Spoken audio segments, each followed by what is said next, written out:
Welcome back, viewers. You are still tuned into Prime Live. Yesterday, we celebrated Garden Day, and in light, we have Salaam Foundation, led by Director Azhar Vadi, on the show, joining us this evening. Salaam Foundation responded to the COVID-19 pandemic by establishing a sustainable urban farm in Robertsham, Johannesburg, by transforming a barren 850-meter square plot into a productive farm with greenhouses, a farm stall, and a garden.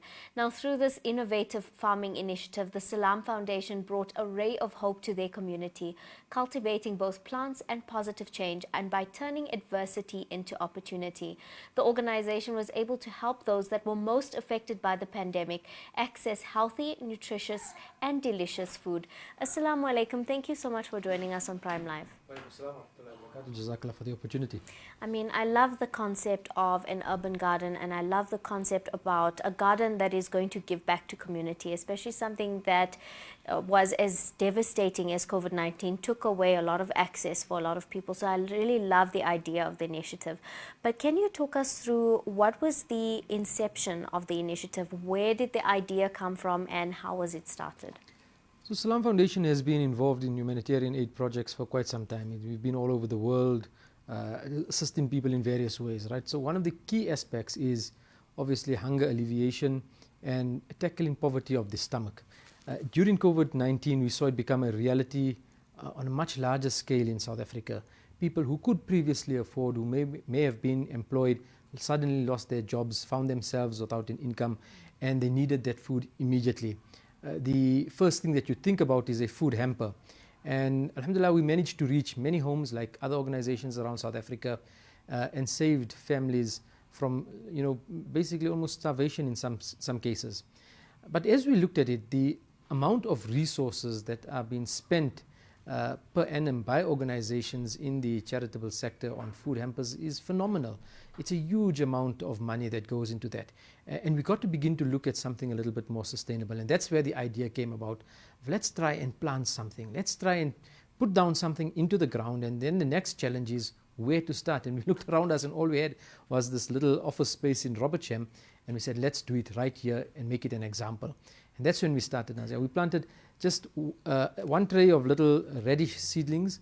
They're probably the easiest veggie to grow. And in a couple of days' time, they sprouted, and we had radish, and it could go into some packet and make that person's life a little bit easier with some vegetable in it. And from there, it just took off, and it's grown, alhamdulillah, phenomenally. And we thank the Almighty Allah for that opportunity. It's such an incredible idea. I mean, it starts from one small seedling, and now it has transformed into an entire farm that supports community. And what I love about the concept is the sustainability aspect. I mean, like you said, a food hamper can only take a family so far and for so long. As with a garden, you're able to consistently provide for families who absolutely need the help. Can you talk us through how the garden has been able to impact communities from your experience and from working with families that are benefiting from the garden? Can you talk us through how they've been able to, really benefit and sustain their families from the farm? Well, let's look at what comes out of the garden first. There's spinach, there's kale, there's beetroots, there's a couple of other vegetables, beans that are grown regularly, tomatoes that come out of there. And if you look at the normal food hamper pack that's given out, it's basically what you get in your cash and carry. A lot of carbohydrates, a lot of fatty oils, and basically not the most healthy of food packages. So the garden is actually now complementing that diet that a person has been receiving for all these years, or is on so many lists from organizations, and it gives them that added nutritional value to their system. So that's the first direct impact of vegetables coming out of a garden. The second thing is that it's organic. There's no pesticides involved. It's probably some of the higher quality vegetables that you find. We are proud to say that our vegetables would rank amongst the best that you could find in Johannesburg, and that's because they are completely organic. There's no pesticide, no artificial colorants or sugars or anything added. It's just the way the Almighty wanted it to be, and that's what we get out of our garden. Thereafter, I mean, it's impacted the neighboring community. People are coming and purchasing. So those who can afford are supporting Salaam Foundation by buying from us. That creates sustainability for the organization itself. And then people walk in at any given time. The minute the office is open, on almost daily basis, you'd find people just walking in there saying, we don't have anything. Can you assist us with something? And they leave from there with a nice healthy bunch of vegetables that they can prepare, that they can cook, and that they can look after their families for at least a day or two to get themselves going once again. And then perhaps they come back, and at many times they don't, they just needed it for that particular day, and the garden provides just that for them. This is such a great idea that can target something that is really, really prevalent in South Africa, which is food insecurity.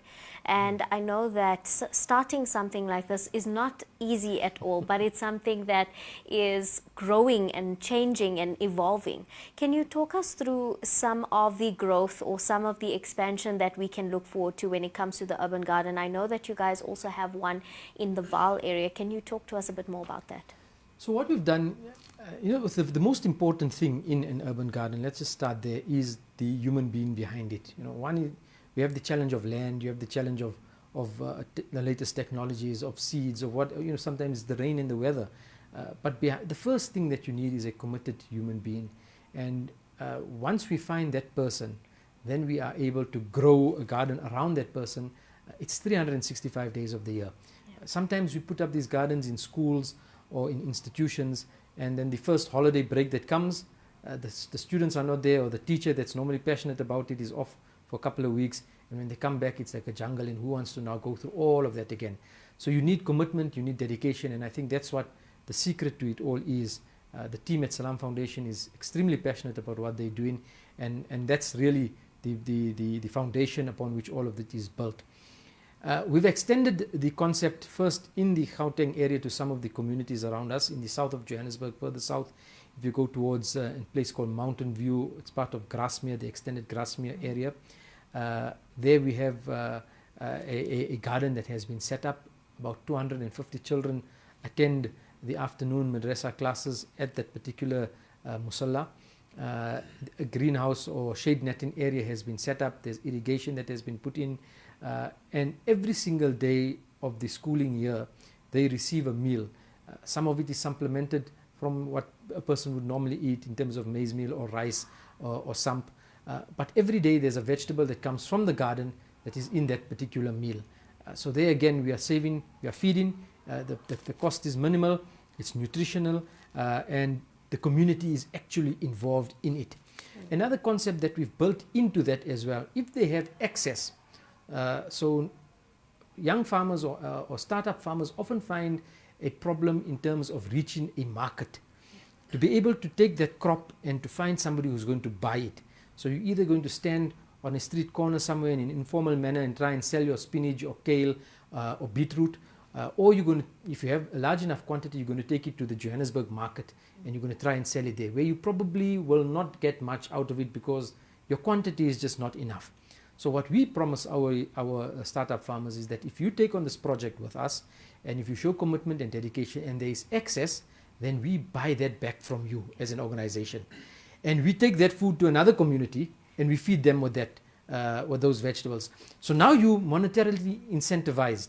You see cash come in to your organization or to your community or to your family, as you as the worker. You're not just sitting there dishing out every day to children who are hungry, but you are also benefiting yourself, and now you are motivated, you are committed, you are dedicated, you see a benefit, a tangible benefit at the end of the day in rands and cents, and you go for it. And that's been one of the successes or the secrets behind keeping people motivated. We've then also extended out into the West Rand area, where one of the communities have taken on a goat farming project. So they started off with just 4 or 5 animals, a male and a couple of females, and through the entrepreneurial skill of the local community, alhamdulillah, they've managed to buy and sell, and then there were a good number of births that took place, and in a very short period of time they've grown to over 35 animals in their herd. They had some crime issues. That's another big challenge in the agricultural sector, but they have really become a success story in terms of livestock.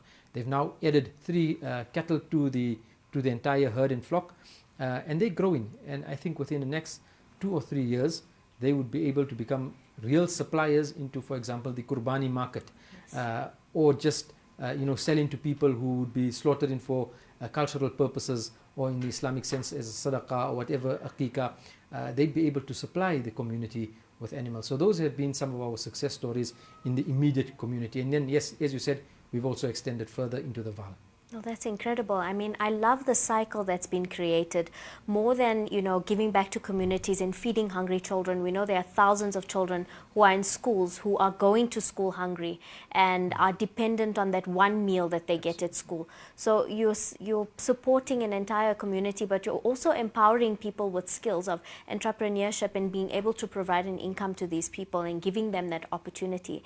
And I know that Salaam Foundation, of course, needs support of our community to continue to do this work and to continue to empower communities and feed our communities good, nutritious food, particularly our children in schools.